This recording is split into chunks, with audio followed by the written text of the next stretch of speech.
Greetings, everyone. As you know, I'm Michael Sunleitner, and we are involved in a course called Gandhi and King, Soul Force and Social Change. We have been engaged in this course now for nearly 2 weeks.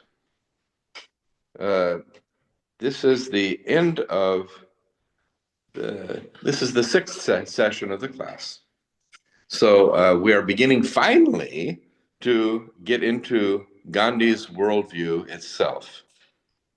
Before this, it has been a broad overview of many issues relating to human nature, to the concept of nonviolence in its many forms, peace studies. We have looked at Gandhi's early life as a child and what influences there have been upon him. And so now we get less broad and more narrow, more down to detail in Gandhi's worldview. I will invite you to ask if there are any things you want to say. Is there anything you want to discuss now for a few minutes?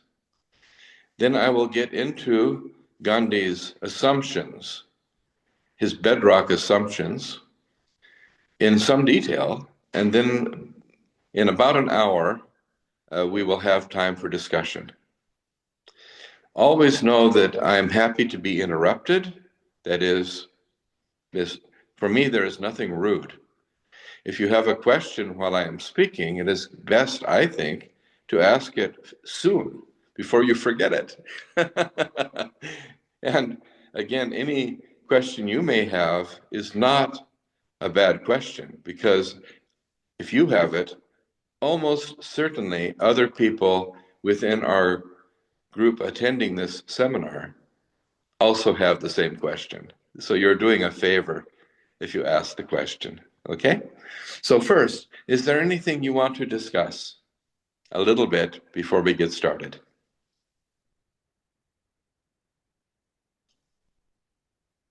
You can simply unmute if you want and speak up.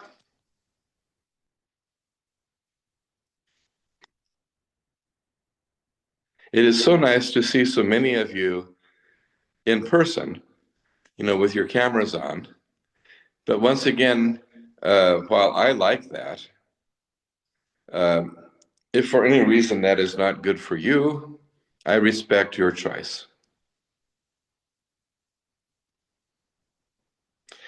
And remember, in terms of the recording of this session, your face will not appear on the recording unless you ask a question or speak. And if you don't want your face on the recording, then you can blank out your face before you speak. That is the way we can have privacy, okay?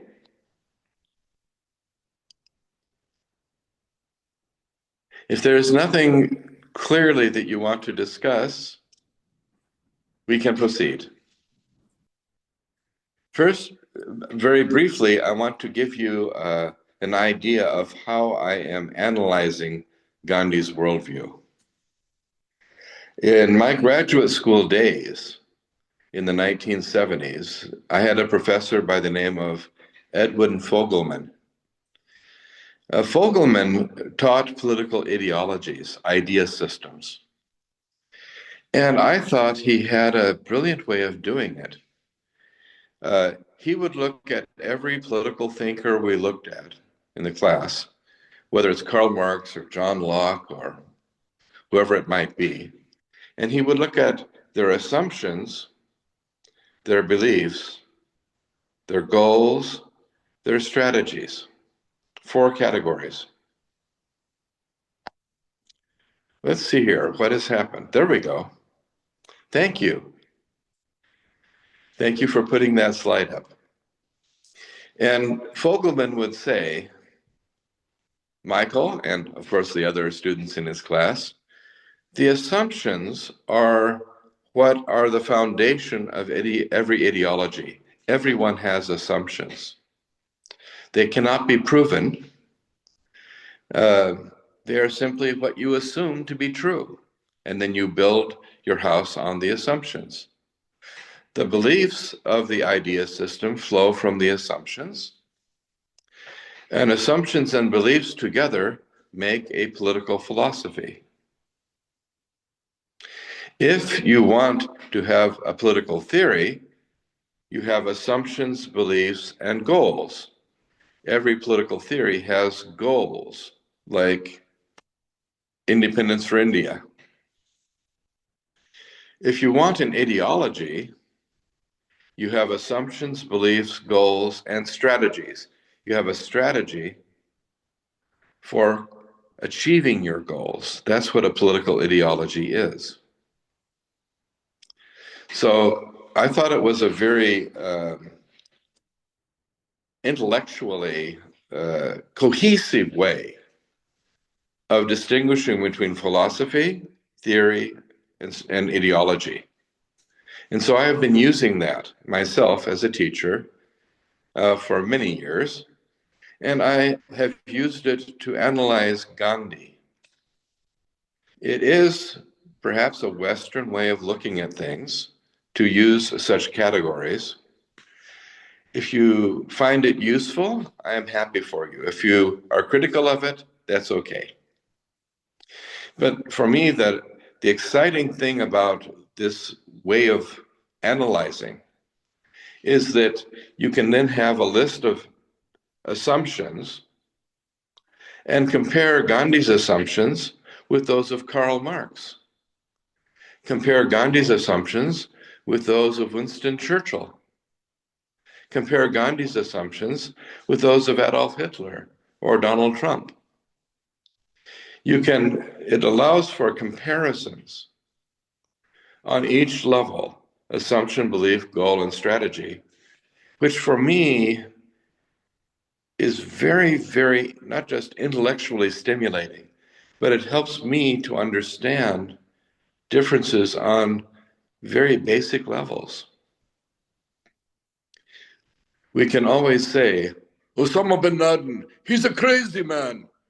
Al-Qaeda, terrorism, unacceptable. And of course we can say that. But if we analyze Osama bin Laden's basic assumptions, we can see that he's not crazy. Many of his beliefs, goals, and strategies flow out of his assumptions. If you can look at someone on the assumption level, they're not crazy. They are different. They're a blind man touching the elephant in a different way. And understanding someone, let us say like Osama bin Laden or Adolf Hitler, means that we can not just discard them as crazy people.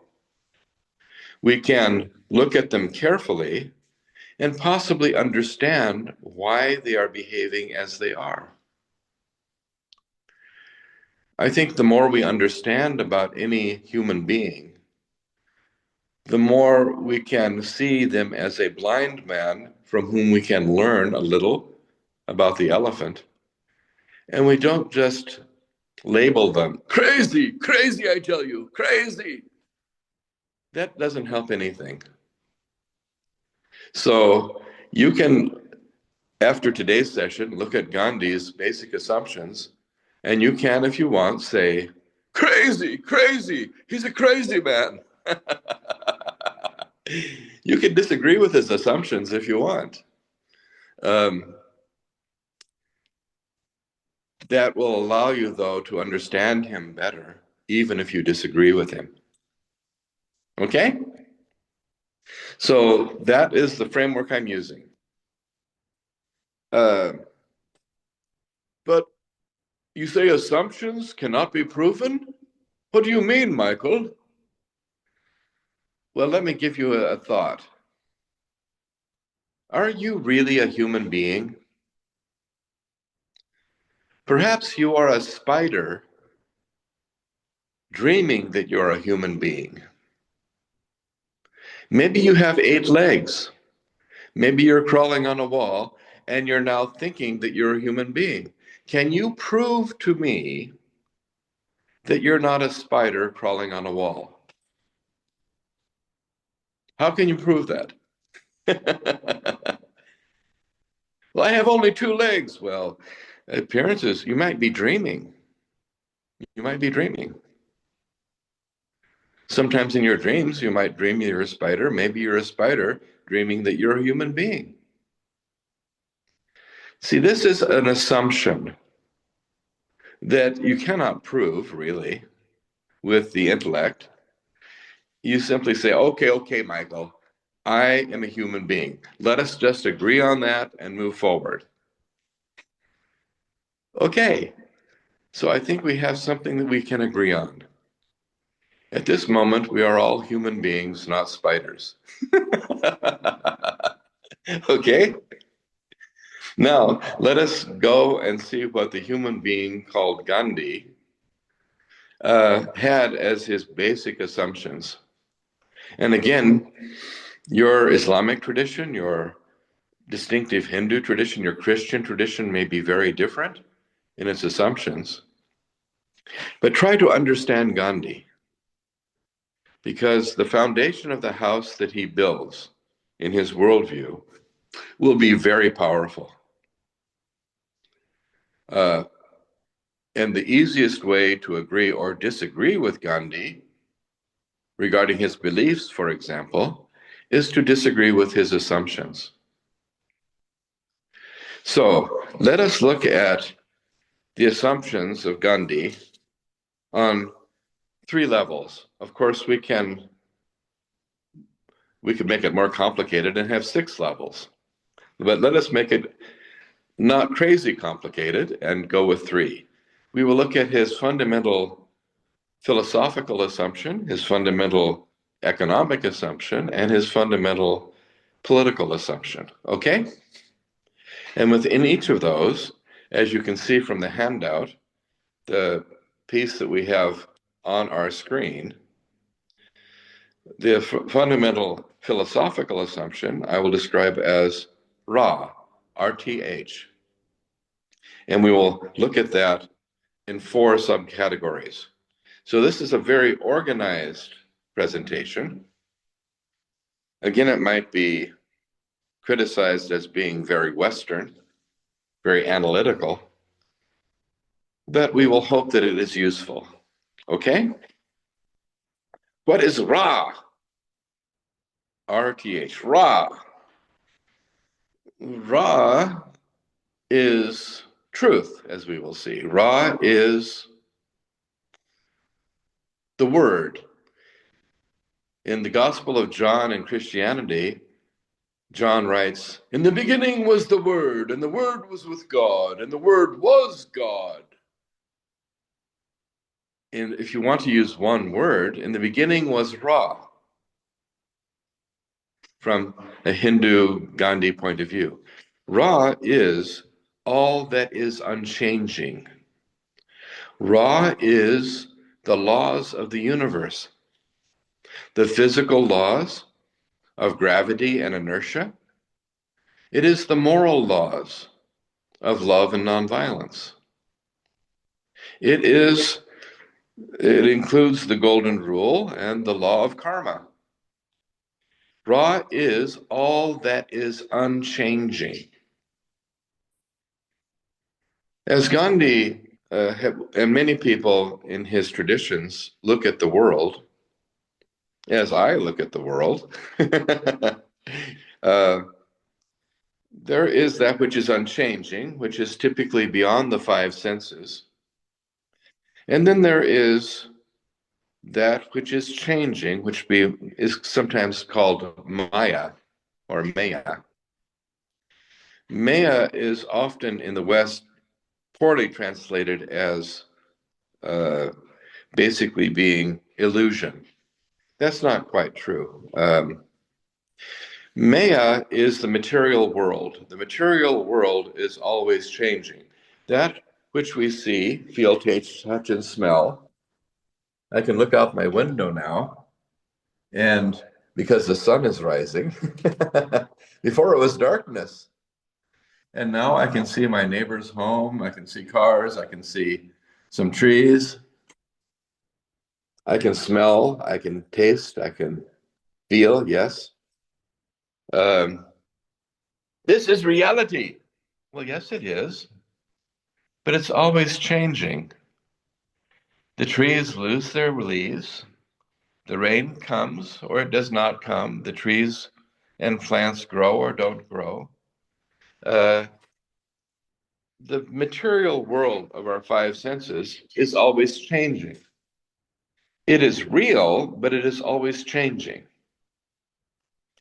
For someone who is like Karl Marx, a complete materialist in their way of looking at things, Marx would say the only reality is change. There is no absolute truth. There is no absolute morality for Marx because everything is changing. Gandhi disagrees.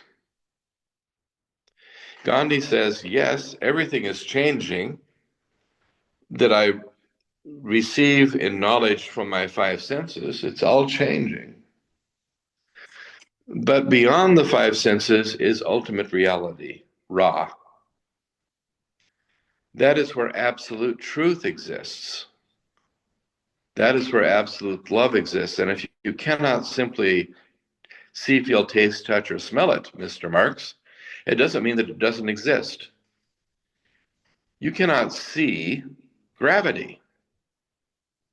You can see the results of gravity if you jump off a building, yes, but you cannot see it. It exists. Now, this is philosophical, but it's important. So for Gandhi, everything in this material world is changing. It is passing. That includes we ourselves grow from an embryo to a baby to an older man like myself, and sooner or later, the body dies. It becomes fertilizer for apple trees.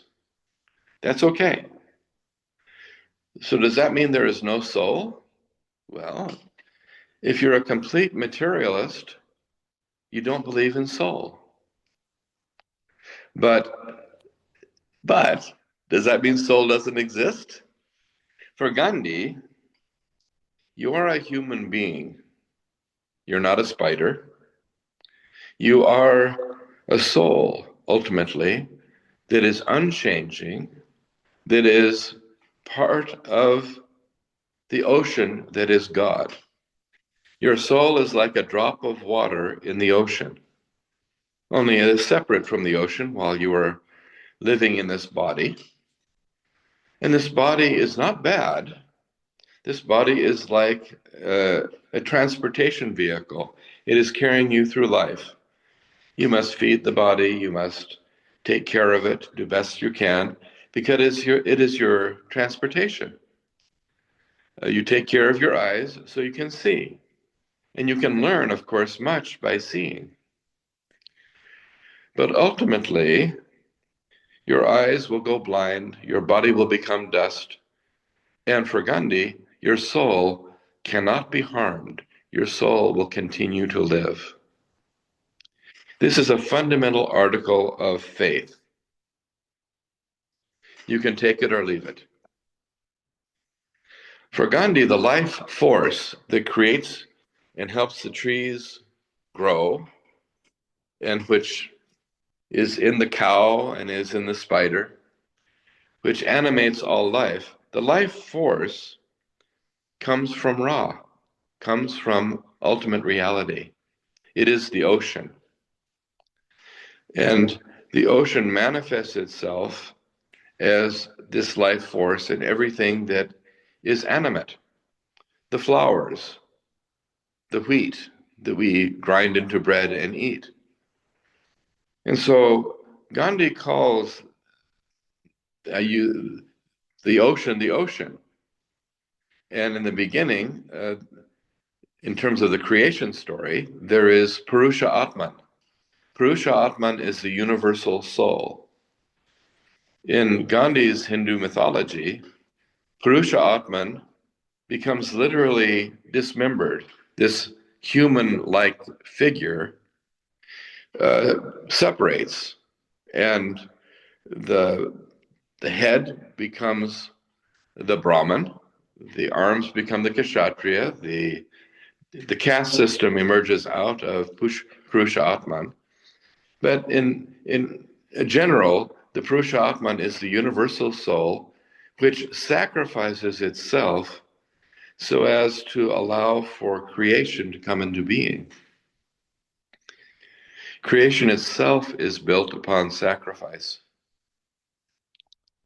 Your soul, your Atman, A-T-M-A-N, your Atman, partakes of Purusha Atman. Your soul is like a drop of water is to the ocean.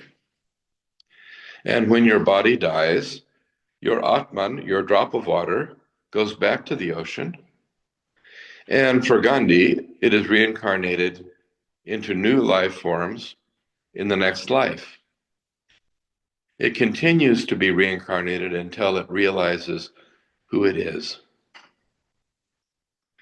When the Atman itself realizes, becomes knowledgeable about, I am a drop of water. And if I put my drop of water under a microscope, I see the ocean. God is within me. All the powers of creation are within me. If I access those powers, I can have soul force. This is the root of soul force, which for Gandhi is a non-physical, unlimited power, creative force of God. Gandhi would listen to Christians and Jesus say, if you have faith the size of a mustard seed, tiny little seed, if you have faith the size of a mustard seed, you can say to that mountain, move, and the mountain will move. All of the miracles of Jesus in the New Testament, for people like Gandhi, were not miracles. They were simply a highly, highly conscious, developed spiritual leader accessing the powers of God. And there is nothing left that God cannot do. God creates life. Ultimately, God within you can resurrect Lazarus from the dead, can feed 5,000 people in a field, starting with only a few loaves and fishes. Such a person has access to the physical and moral laws of the universe and can, it's not a miracle, can simply use those laws to materialize food, for example, and feed multitudes. He would suggest that it is simply natural that such a highly developed human being accessing the soul within can perform things that other people might consider miracles because they're ignorant, because they don't know of the power of God within them. Well, what is human nature, Mr. Gandhi? Let's get out of raw if we can. I'm still going down the outline, and you can be taking notes. That is what the outline is for, that I have posted there to help you follow what I am saying. Human nature, then, for Gandhi, is a combination of body, mind, emotions, and soul. Your body is material, and it changes. Your mind is the link between your body and the soul within. As you think, you can become. If you think of yourself only as body, then self-defense is body defense. And body being material, self-defense will probably need to be physical. This is why people will use weapons and the threat of force, physical force, to defend themselves. If your state of mind, though, sees your body as changing, but the ultimate reality is your soul, then soul force or self-defense is you're defending yourself, which is your soul, ultimately. And since your soul is immortal and cannot be harmed, it really doesn't need defending. And so for Gandhi, self-defense itself changes if your mind is thinking of yourself as your soul more than your body. You are willing to die, if necessary, so that for the sake of realizing a higher understanding of your spirit or soul. That is self-defense. To be willing to die is self-defense. I'm sorry if this is confusing, but I'm trying to be organized so that you can look at the world a little bit more like Gandhi did. Your emotions are real. Mostly your emotions reflect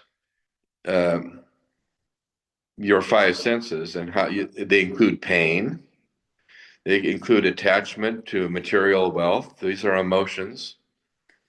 You know, I I don't know what. I love my glasses. I need my glasses. I need my glasses to see. I will defend my glasses with my life. My glasses are extremely important. Okay, well, that's fine. Uh, but is that really true? Do you only see things through your eyes? Gandhi would say you can also see through your empathy. A blind person can have tremendous insight and love for others.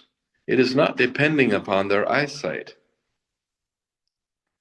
And so ultimately, Gandhi would say, uh, look within and you will find God. You can also see God in other human beings, but I need to look at Shushil and I need to say, this is not only a talented artist.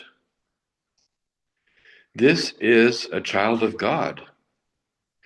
And Shushil or Amit or Ali, you're a child of God, regardless of what your occupation is, what your skin color is, what your gender is. You're a child of God. You are, for Gandhi, a member of his family.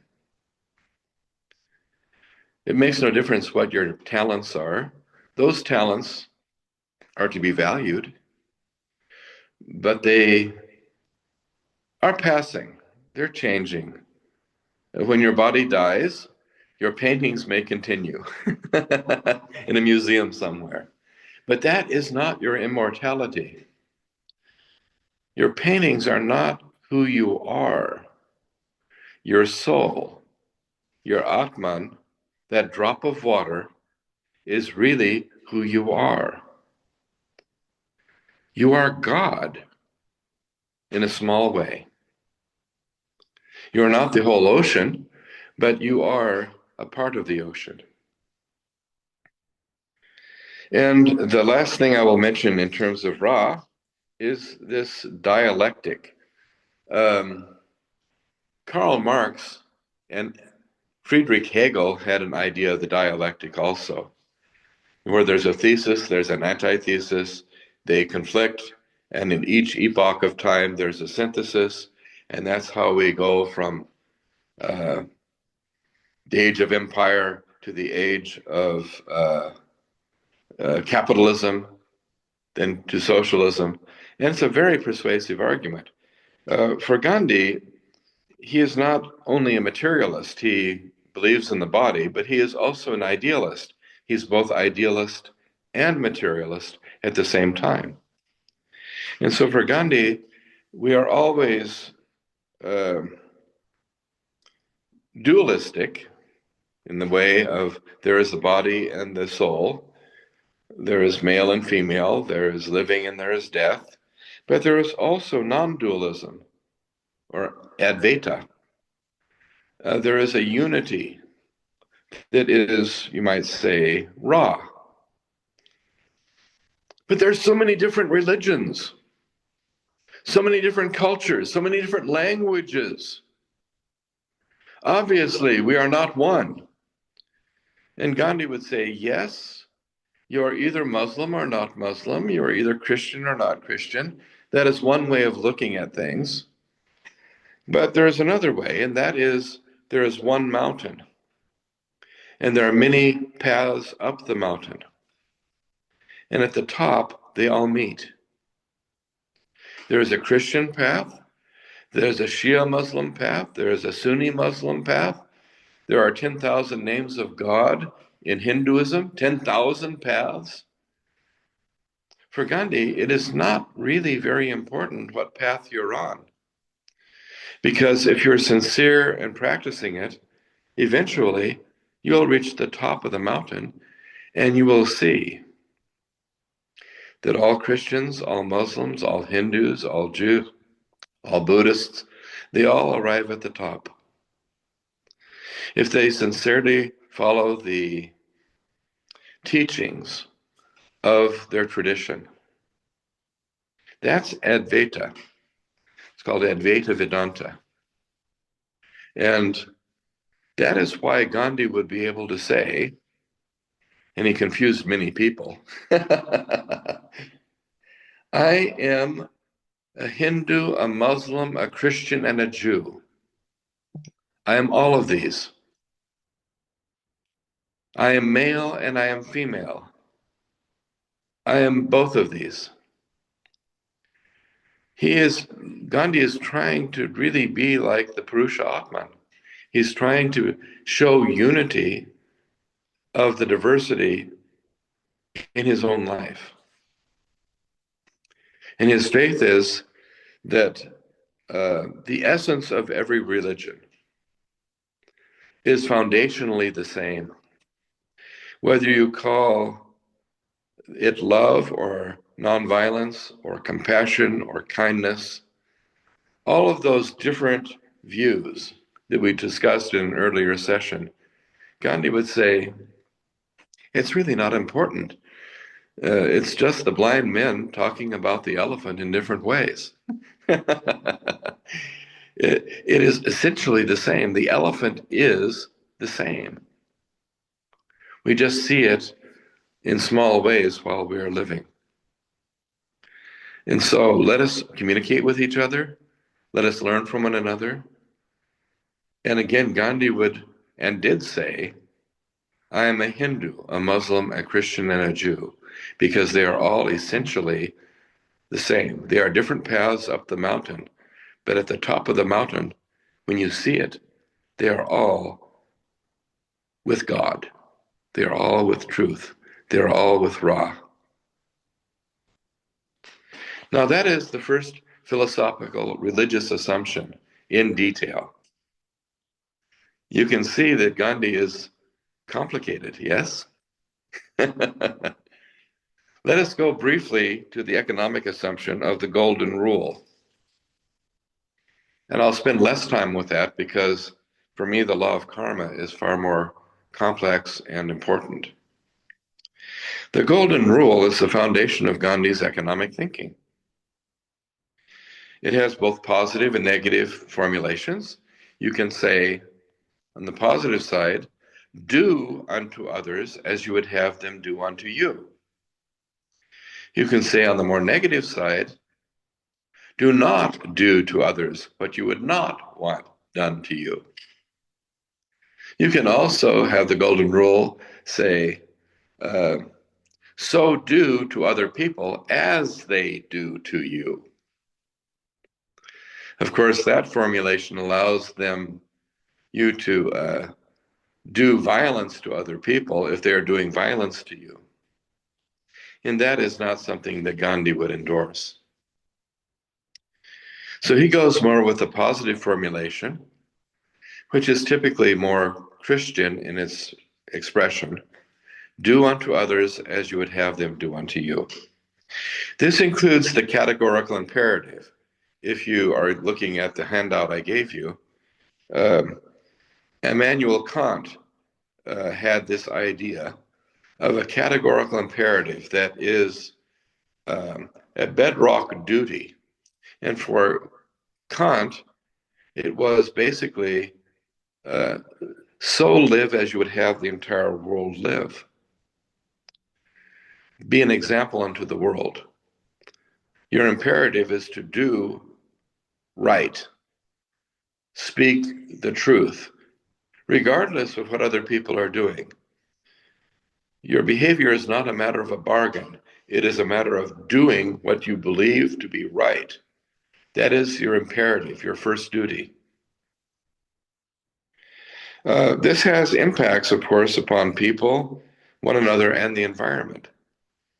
If you are so living as you would have everyone live, and this is back to Gandhi, then you should not consume more than your fair share of the world's resources. To eat more fish than the oceans can provide destroys your food supply. If people in the United States, average, consume much more than their share of the world's energy and fish, they are helping to destroy the world. Gandhi would say, this is simply mathematics. If you have so many fish and they need to replenish themselves in order for you to sustain, if one country with 4% of the world's population, like the United States, eats 40% of the fish that are taken from the ocean, that means that many people in the world can have no fish. You are taking too much. You are violating the categorical imperative. You are violating the golden rule. You are not doing to others as you would have them do because you are stealing from them by your overconsumption. Now, this leads, you might say, to the trusteeship principle, which I include here under the golden rule. And this gives you an idea of Gandhi's view of private property. Gandhi would say we all should be trustees of that which has been provided to us by nature. What does that mean? Well, we are trustees of our body. We do not own our body. Our body is to be used for the common good. Well, what about my automobile? What about my house? You do not own your house. You do not own your automobile. Donald Trump, you cannot own Gaza. That's a silly idea. For Gandhi, you cannot even own your house. Your house has been provided to you for your own shelter, but also for the common good. If your house is very large, or even if it's very small, if there is a disaster, you should take in your neighbors. That is your duty. You help your neighbors as you would want your neighbors to help you. You're a trustee of your home. You let people in to your home because it is not only yours. It is yours to use for the common good. You see that Gandhi really doesn't have an idea of private property. Is he a communist? A communist, I tell you. Well, we can label as we want, but the early Christians in Jerusalem believed in the principle from each according to their ability to each according to their need. Where do we hear this principle also? In Karl Marx. Yes? From each according to their ability to each according to their need. For Gandhi, as a trustee, in this life, you must sustain yourself. You know, if you are on an airplane in crisis, it is good that you take the oxygen mask and put it on your own face. It is important to do that first, because if you are unconscious for lack of oxygen, you cannot help other people in the plane. Yes? But after you have your own needs met, your own fair share consumed, it is your duty, according to Gandhi, to share everything else. You should help the other passengers in the plane. You should help your neighbors. You should do for them as you would have them do for you if you do not yet have your oxygen mask on. Are you understanding? This is the trusteeship principle. If everyone lives as a trustee, there will not be scarcity. All of the plenty of this world will be shared sufficiently to people's needs, because there is plenty. And if there is scarcity, then you ration and you share what little you have. And if there is not enough, then maybe you will all die. Right? But it's your body that dies. Your spirit will go on, and the spirit of love, of compassion that you have in your mind when you leave this body, that will benefit your soul. It helps your soul understand its ultimate reality. Death is not the enemy. Living poorly is what you need to avoid. You cannot live in fear. You should not live in a way that is selfish, because that will reap bad things. Let us get to the law of karma. And Michael? Yes. There is one question. I think Mabe has a question. Very good. I could not see it. Thank you, Amit. Yeah, thank you so much. My question is looking at the process of ordering and in relation to the golden rule, where does it fit in aspects of positive and negative formulations, categorical imperative, relationship of people with one another, and environment as well as trusteeship? Well, let us take an example. And believe me, Mumbai, I'm not trying to be critical personally. But let us look at secret police. Maybe if we have secret police in the society, they may find all the bad people, organized crime, murderers, rapists. Secret police may be part of a way of providing security for a society, yes? But Gandhi would probably ask, if you have secret police and you use that to survey and to arrest people who are behaving badly, are they also surveying and possibly arresting you? Understand that someone is going to give orders to the secret police. Today, it might be a very good leader. Tomorrow, it could be Adolf Hitler.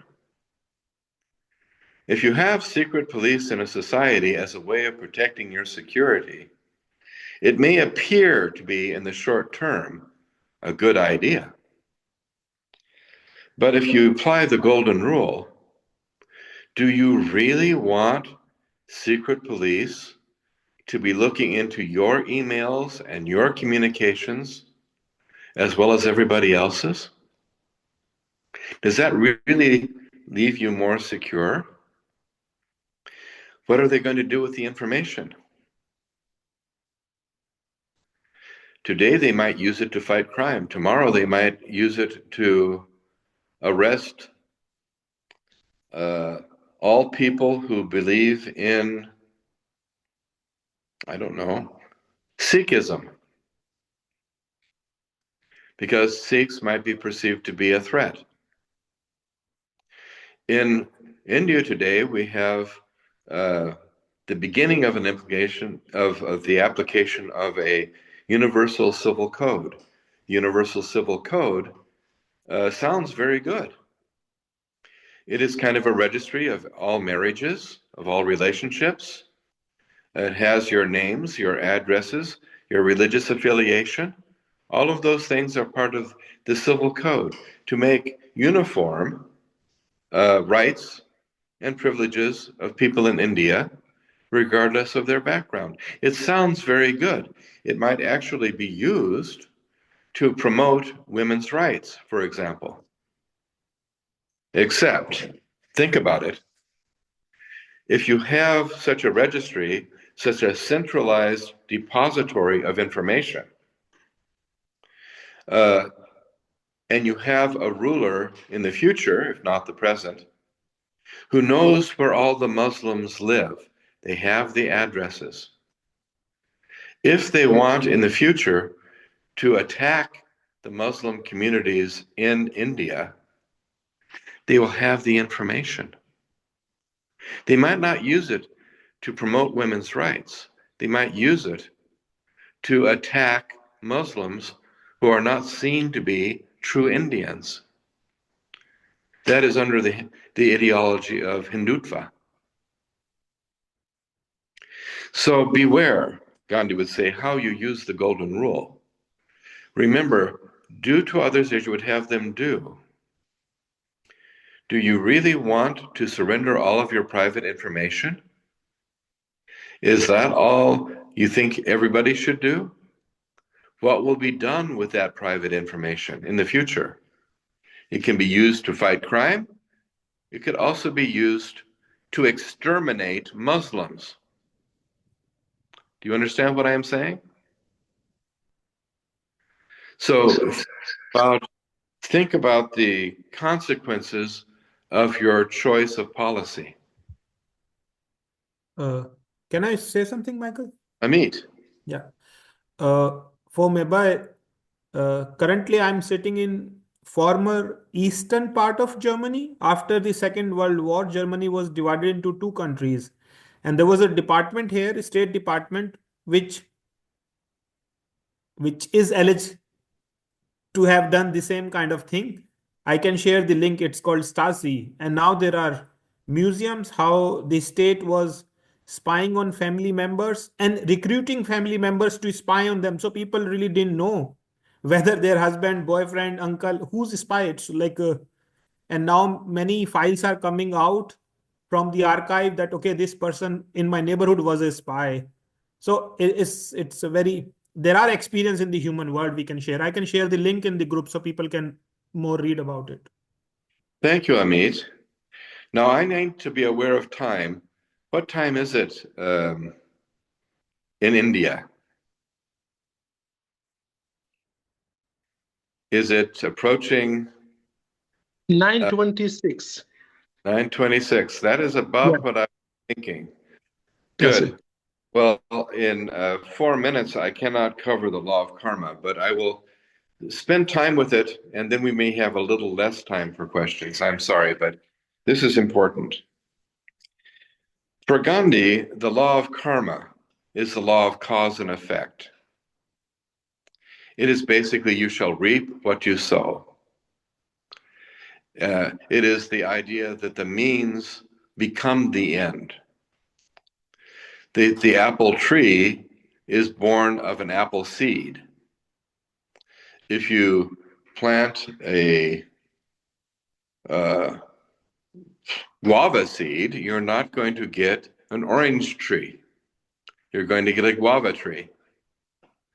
For Gandhi, if you want democracy, you must plant democracy. The seeds of democracy grow into the system of democracy.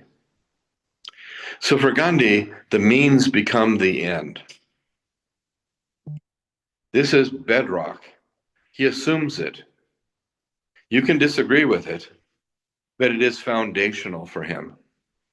You will reap what you sow. Sooner or later,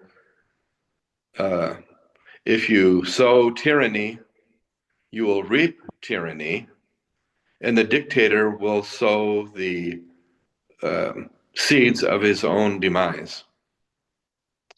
You will reap what you sow in this life or the next. But the law of karma is much more complicated. And I would say there is an individual level, social level, and historical level. Most of us think, well, I will reap what I sow. If I live a good life, then I go to heaven. Yes? I will be with Muhammad. I will be with Ram. Sooner or later, good people will receive good results. Well, that is maybe true over lifetimes. We sometimes we are surprised. And the good things we do in this world, we can see positive results. That's nice. But that is not only what Gandhi is talking about. He is saying that there's a societal level. What you do or you do not do impacts everyone in the world. It's not just about you, Michael. Stop thinking about yourself all the time.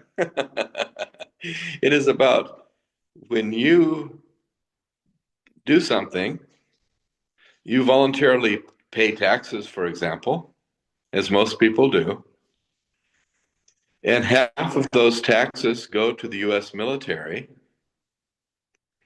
and then over $17 billion of that money goes to destroy Christians and Muslims in Gaza because it is given to the Israeli military to attack that small area of land. You are contributing. What you do or you don't do affects the people of Gaza. They will reap what you sow. You understand? If you voluntarily support a government's policy that is killing people in Vietnam, you are helping to kill those people in Vietnam.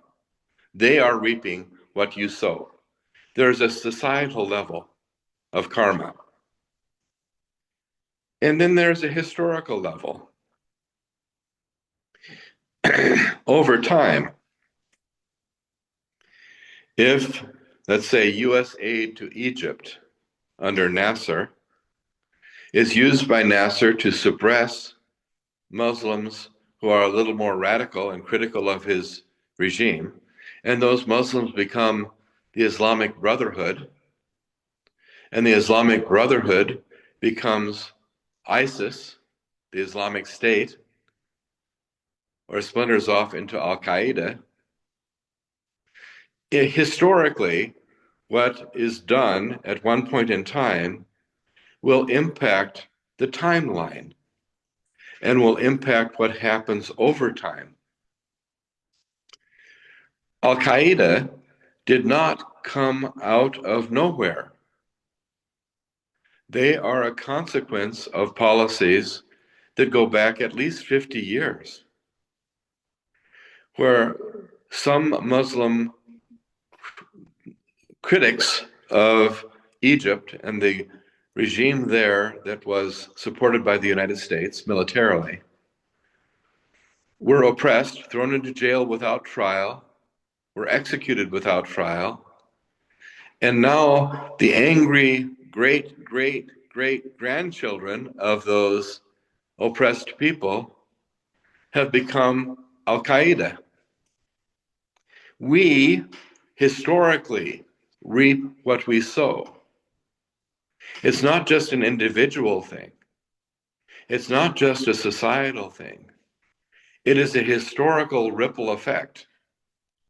And so if you want better ripples, better consequences into the future, 50 years from now, today is the time we need to sow different seeds. It may take that long for the change that we want to see now to grow and to come to fruition 50 years from now. So the law of karma is individual, yes. It is social, yes, but it is also historical. And that's me rushing through the concept. Let me also give another example, because many of you probably have asked the question, why do horribly bad things happen to good people? They don't deserve it. Why? Why did my father die before his time? Why did my mother kill herself? Why? By the way, both of those things happened to me. Why? God, how can you allow something like this to happen? It's a logical question. One way of looking at the answer, I think makes sense, is to look at a very tragic situation that happened in Minnesota in the United States, some 30 years ago. A bridge collapsed that went over the Mississippi River, fell 100 meters into the river. Everyone that was on the bridge died. Let us imagine that on the bridge, there was a wonderfully and deeply loved person, perhaps a minister of a church that was feeding the hungry. He was coming home across the bridge to be with his family for dinner. He was a righteous man. He was doing good work. Almost everyone loved him. Why? Why did he die? How could God allow the bridge to collapse at the time that man was driving across it? Why? Well, someone like Gandhi would probably say, let us look at the bridge. We're focusing on the man. Let us look at the bridge. The bridge was made of steel. The steel was forged 80 years ago, was made into the bridge. It was a very good bridge when it was made. Now let us imagine that over the decades, the weather comes, the ice comes, the steel is stressed. Now there are bridge inspections, imagine. The bridge is inspected perhaps every 10 years to see if there are any cracks, if it needs any repairs. Well, let us imagine that there might be, 30 years ago, a bridge inspector. He is looking for cracks in the bridge, but his mind is elsewhere. He is thinking about, I must get home to watch my daughter play a football match, soccer. I want to see my daughter play. This bridge looks good. He speeds up the process. He doesn't see the cracks. He goes home to be with his daughter. 10 years later, perhaps another person is looking at the cracks in the bridge. And that person might just be lazy. I've worked awfully hard today. I didn't get a good night's sleep last night. Let us just sign off on the bridge. It looks good. I won't look carefully. So these various bridge inspectors are not doing their duty for various reasons. The cracks in the bridge expand. It's natural. It's physics. The steel was not meant to last forever. In fact, if we know the weather conditions and the nature of the steel and the amount of traffic going across the bridge, we could predict when the bridge would collapse. It would simply be a matter of physics. You understand? Now imagine that this minister who died on the bridge He was stopped in a traffic jam 1 mile from the bridge. If there had been no traffic jam, he would have gotten across the bridge safely and not died. But there was a traffic jam. Perhaps the traffic jam was caused by a dog who had gotten off his leash, run into the street. A car hit the dog. The car stopped. A traffic jam was created by the death of the dog. Can we say that the dog killed the minister crossing the bridge? I'm sure the dog did not intend that, yes? But if it hadn't been for the dog, there would have been no traffic jam. No traffic jam. The minister would not have been at the bridge at the time that the bridge would collapse due to physics. It would be silly to say that the minister was being punished by God. A very good person was in the wrong place at the right time. He wasn't reaping what he sowed. He was sowing good actions. He was feeding the hungry. It would be silly to say that the dog killed the minister, because the dog, of course, had no intention of killing anybody. The dog was killed by an automobile. You see, karma can be very complex. Oftentimes, what happens in this world is not due to our own actions individually. It is what happens in this world is often a consequence of the actions of dogs, of traffic jams, of events like bridge inspectors not doing their duty 20 years ago.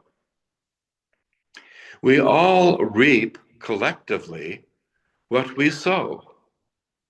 That is the law of karma in a very complicated way. Now, we do need a little time for discussion, but I wanted you to understand that karma is foundational for Gandhi. If you don't believe in the law of karma, his fundamental political assumption, not much of anything else he says will make sense. What are your thoughts?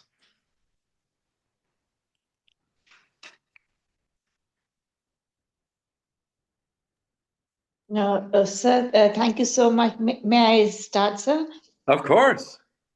So thank you so much for such a lucid, such a succinct, and such an insightful discussion. And I mean, you elucidated on so many aspects, and a lot of things regarding soul power, the doctrine of karma. They became clear to me. Although there's one question that's been haunting me ever since you've been talking about karma. Like, of course, we reap what we sow at different levels, at societal level, at individual level, as you said, at historical levels.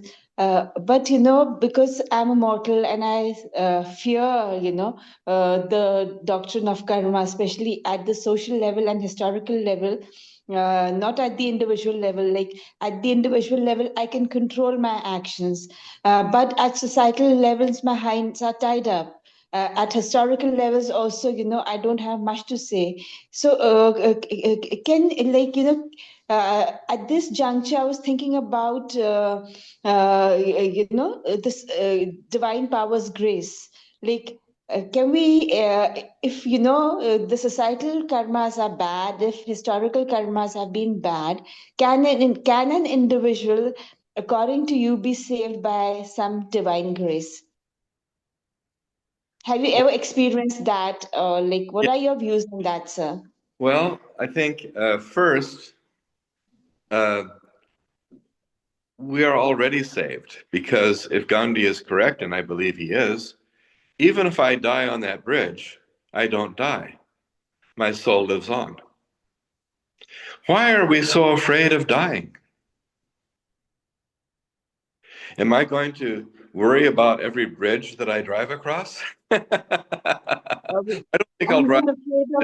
I'm not afraid of my death, but of course, I feel scared of losing my near and dear ones. I feel scared. I feel bad when people, without any fault of theirs, have to bear the brunt of somebody else's, Oh, wrongdoing. in a sense, I mean, these are things that really bother you. So children, small children dying of cancer, being, crushed in accidents. So of course, it's really appalling, I feel.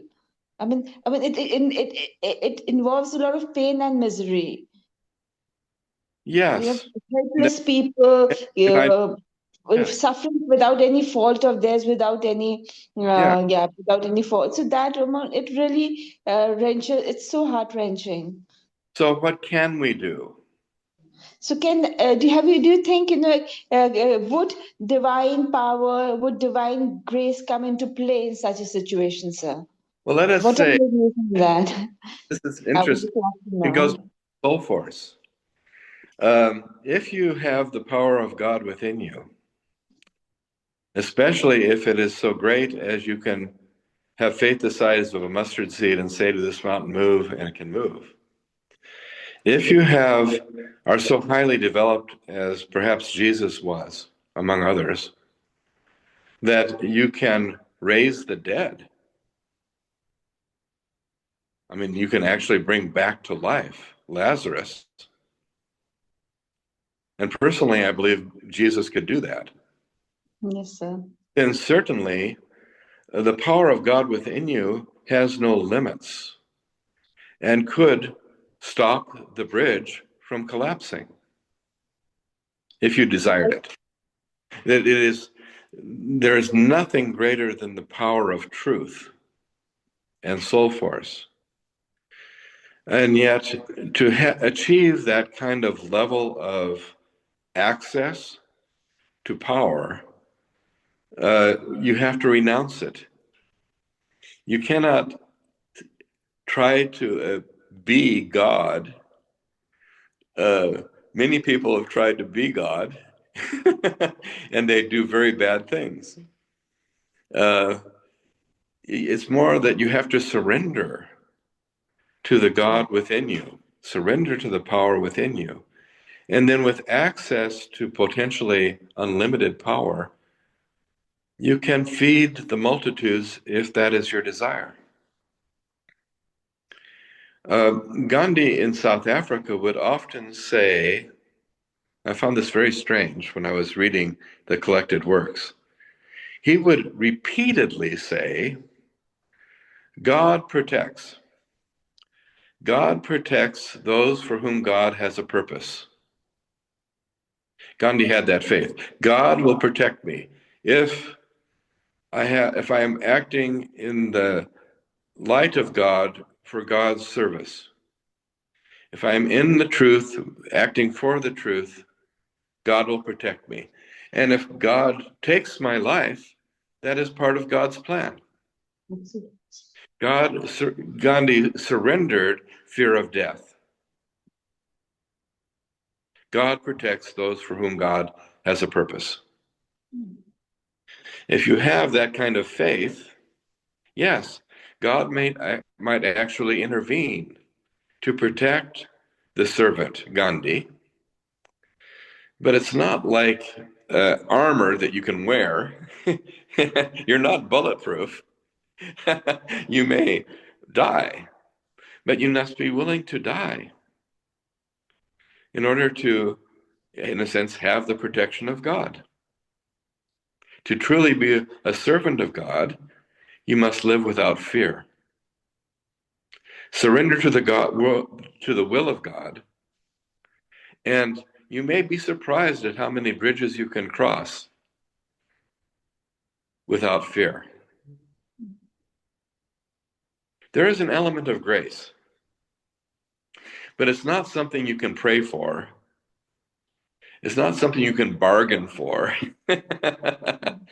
I'm going to give lots of money to the temple. I will be very generous to the mosque, and then God will protect me. It's not that kind of relationship. It is not something you can buy. Yes, sir. or bargain for. Michael, I think Shushil has a question. Thank you so much, sir. Sushil? Uh, Good evening to you, Michael.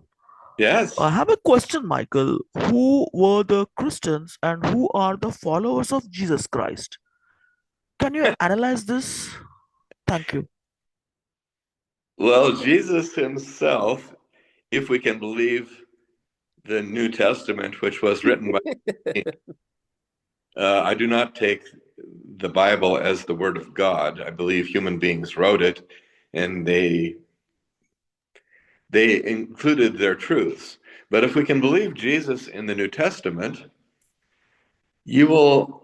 It is not all those who say, Lord, Lord, who enter the kingdom of heaven. It is those who do the will of the Father who enter the kingdom of heaven. Well, Rabbi, what is the will of the Father? You feed the hungry, clothe the naked, visit those who are in prison. It's action. It's not just faith. It's not just those who say, Lord, Lord, and who worship correctly. It's those whose behavior shows righteousness. You need to love other people as you love yourself. No greater love is there than you lay down your life for a friend. You must be willing to die for the sake of service of others. Bai, you have a comment. I see your hand. Yes. Michael, can I call you Reverend Michael Sonlightner? You can call me Mike. And you can, if you have. Yes. Right. I have sent in several questions.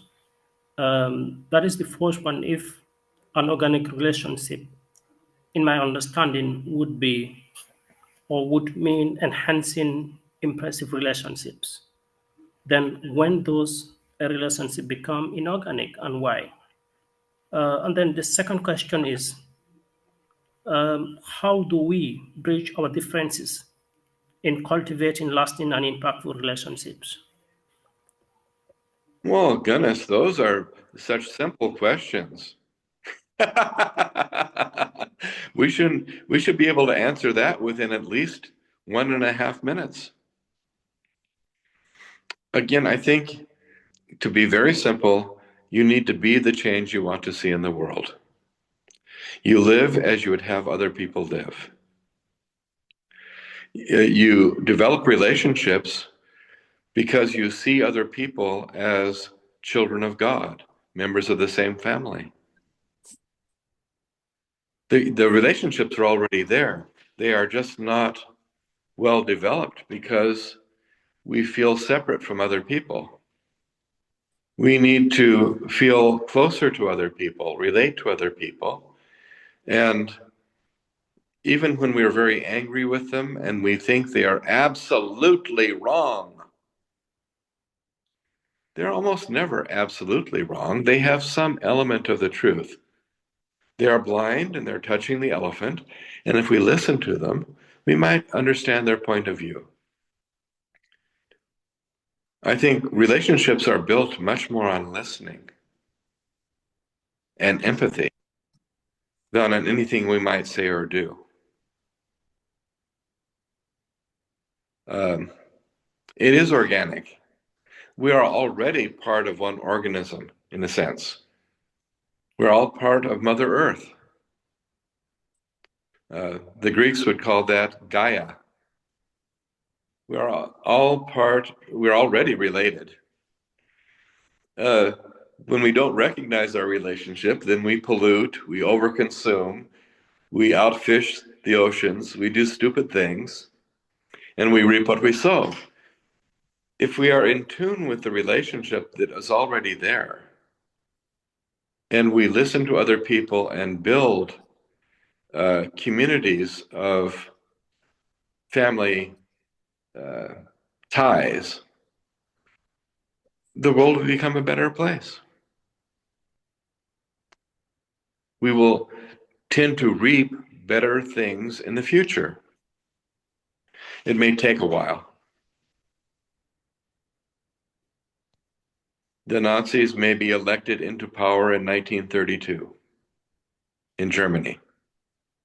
There may be a resurgence of the far right in this month's elections. That is very sad. But all we can do really is do what we can now for the future. And whoever wins the elections, we need to provide a foundation for a better world, and it may be 5 or 10 years from now. That's just the way it is. Gandhi doesn't have quick fixes. You must love those who do not love you, and there will be consequences. And you may have to die for it. That is laying the foundation for our discussion tomorrow, where we will look at Gandhi's view of truth, nonviolence, and voluntary suffering.